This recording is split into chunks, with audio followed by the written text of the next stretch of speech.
Hey everybody, this is Adam with the Productivity Academy. It is the 17th of May and I'm back with another live Q&A this week. So just getting situated here and in the, again, in the high-tech recording studio. But anyways, got some questions I'm going to go through today, giving people a minute or two here to show up and see if they want to ask any questions live. And oh cool, I can actually see the comments here. So like last week, this is a learning experience. I'm definitely going to get better as I go on, but this has been interesting, getting used to the setup and actually process, right? So got my little sticky note here and then going through, and I'd written down last week like all the things that I noticed, like, okay, I need to, have an extra tab or page set up in the browser on my other monitor so I can watch and make sure if there's any responses or anything, I can see that. And then, a fun one I forgot last week was I should mute my speaker, so I made sure to write that one down. But anyways, if you aren't already, you can head over to productivity.academy and click on Become a Subscriber, and that's how you can get notified of when and where to see these. You can also head over to YouTube and look up Productivity Academy and hit the subscribe button and get auto updates. I'll be putting these videos up there as well. So if you're not a fan of watching on Facebook, you can watch on YouTube or at least catch the replays with timestamps. Let's see. And if you have any questions, you can always go to productivity.academy/questions. Okay, and that always goes to a Google Sheet where you can just type in your questions at any time during the week, and then I can go through those on here. So, and then also, of course, answering live questions from anybody. So a question I did see that's kind of good and made me think about some things I've been doing lately was, what are things people waste their time on every day? Okay, so I think there's some common ones and there's also some interesting one-off things. So I won't focus on that too much because I think everybody's got their like go-to things that maybe isn't super common. But I'm going to go through, and a lot of these are like, oh, of course. But more importantly, what can you do about it? So social media, right? I find we're on Facebook right now, and it's super helpful. It's great for communication. I've learned a lot, actually, through Facebook. But like Facebook or Twitter or Google Plus or whatever, you've got to limit yourself, or you go down that rabbit hole and you're like, oh, man, I just watched my 15th cat video, right? So you can either set a timer, maybe a 5-minute timer, and you give yourself that break, right? Because if you just say, it's like anything, if you say, I'm just never going to do that, it probably won't work. Personally, I've uninstalled Facebook from my phone, but I can get there easily through the browser. It's just as easy, but for whatever reason, that kind of lowers, my the amount of times I go on there during the day. And I definitely try to minimize my time on there. I use it during the day, and then in the evening if I want to check it, or maybe at lunch I'll go through there and see what people are up to. But I see that being a pretty big one, and you can see that with people too when they're out and about and they're just killing time. Standing in a line or waiting for the bus, and they're probably on Facebook or something like that. So I think that's something people waste their time on every day. And it could be put to use, if you want to be more productive, if you want to get more done, that's time you could be using. It's mentally distracting, which also is kind of wasting your time.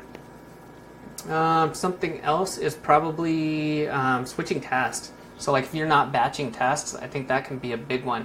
By batching tasks, I just mean, let's say you've got 10 items on your to-do list and you want to get them all done, then one thing you can do instead of just you want to get your most important task done, right? But you can put together like items. So let's say you have 3 related spreadsheet tasks, and then you have something you need to buy on Amazon, and then you need to pull weeds in the garden at some point, right?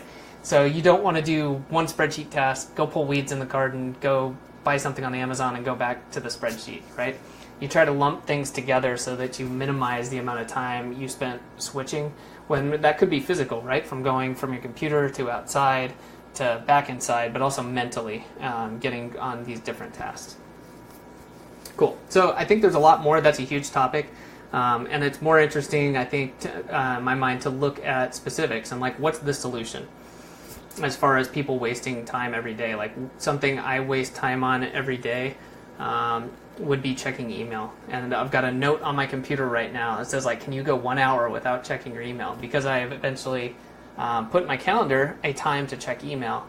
But that wasn't enough. I was actually going in and checking my email several times in the like 2-hour block I had where I wasn't supposed to be checking. And sure enough, I found myself doing it, when I'd be like, well, what's my next task? I'll just go check my email real quick before I do that. And then just realizing, wow, that's a huge waste of time. Because if you see something, you're immediately going to try to react to it. And if not, you're still just wasting that time. So anyways, that's been a big realization for me. I figured, yeah, I check it occasionally, but once I actually started really monitoring it, it was a little scary how often I check it. Let's see, I found a cool question on Quora, actually, and this says, how can I realistically reclaim 20 to 40 hours, that's a lot, of free time per week to pursue my dreams and goals? That will not necessarily produce much income in the beginning years, but I don't want to sacrifice my comfort or financial security. So first off, I would say that 40 hours I think is a lot, especially for years at a time. If you're also, say, you have a full-time job or the equivalent, 20 hours is definitely doable. And just really quick, how I would do that personally, again, go with what you know about yourself. If you're a morning person, you can do it this way. If you're a night person, you might want to alter this. But you can get up 1 hour earlier. Okay, a lot of people will say, I don't have the time to do something. That's generally not true. Most of us have time. If somebody said, I'll give you $1,000 an hour if you get up an hour earlier in the morning and work for me, I bet you'd find the time to do that, right? So get up an hour earlier is what I would recommend. And if you can do that Monday through Friday, or maybe you even take a day off in there, however you want to do it. So let's give ourselves a break and say, let's get up and work for 1 hour in the morning before we go on to what we normally need to do. All right, so that's up to 4 hours. And then we say, okay, on the weekends, it's not realistic to work an 8-hour position. I don't expect anybody to do that. And I think mentally it's very tough, especially if you have a family. But let's say we can put in a 4-hour block on Saturday morning and then take a break and do 2 hours in the afternoon or evening. And then on Sunday, we can do that again, okay? So that is going to be 6, 6, and 4. Okay, so that's only 16 hours. So not quite 20. But I think that's very doable, and depending on what you're doing with that, it's about having the motivation. Is this a project you're passionate about? And again, the weekend hours might be difficult. You might need to rearrange it. I think something else you could do is to say, okay, we do that hour in the morning, and then once or twice a week, you put in some time somewhere else. A block of time, and that's the big word here, is a block of time. I think you get a lot more done when you can put together a solid block of time, like 3-4 hours. Or again, maybe it's only 2 hours. But I think that's how you can make use of your time, and then you just need to be more efficient with the rest of your time. Maybe you have a job where if you can create some free time, again, maybe if you're working remotely, if you can be more efficient with your job, then you can use more of that time for something else, okay? Maybe you have some tasks that go into this 20 hours you're trying to free up for your side project, that maybe it's like admin type stuff that you have 2 or 3 hours of that a week. Maybe you can knock that out at lunch so that you're not doing that in those big blocks of time where you really need that for the critical thinking. So anyways, that's my thoughts on that. I think there's a lot of different ways to do that. Again, 20 to 40 hours is a lot to add in there, and it depends a lot on your personal situation, but I think it's definitely possible. And starting out with a goal of maybe 15 hours a week and see how that fits into your life, and then kind of go from there. Can you add, or do you maybe need to readjust your goals? So, and then the last question that I really like, since I spend so much time on my PC, is how can I stop spending so much time on the PC and go out? And I would say that this one comes down to, again, this is like using Facebook or social media, is set a limit and recognize that you do need to use it. You probably need to use your PC, but that there also needs to be a hard limit. And it's kind of the idea that work expands to take up the time that you have available, right? Most tasks, let's say you have an hour to do it. Well, you could probably do it in 45 minutes. And if you have 2 hours to do it, it would probably take you 2 hours to do it. So I think putting some limits on that and just sticking to that. Even if there's no, if you play games, I play video games on the computer, and I have no problem with that. What I don't want to do is spend all of my time doing that. So what you could do is say, okay, you know what?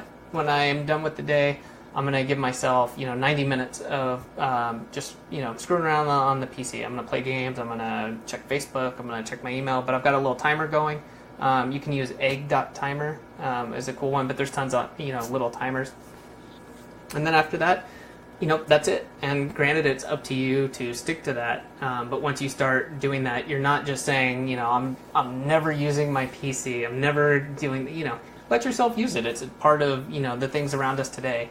But then go out and do something you enjoy doing is the other half of this. It's a reward. You obviously want to go out, so definitely go and do that. So anyways, that's something I've thought about because, again, for myself, that's important. I spend a lot of time on the computer, and so it's good to remind myself that, hey, this is good to also get out, that I enjoy being on the computer and having, like internet access, and I appreciate it even more when I spend time doing something else, just like because I work on the computer, I really enjoy my time outside, going for a walk and just thinking about things. So, whew. All right. Well, that is it for this week. If you've got any questions or you want to talk about productivity, process, apps, the reason we do all this stuff, you can always ask them at productivity.academy/questions. And until then, I will see you all next week.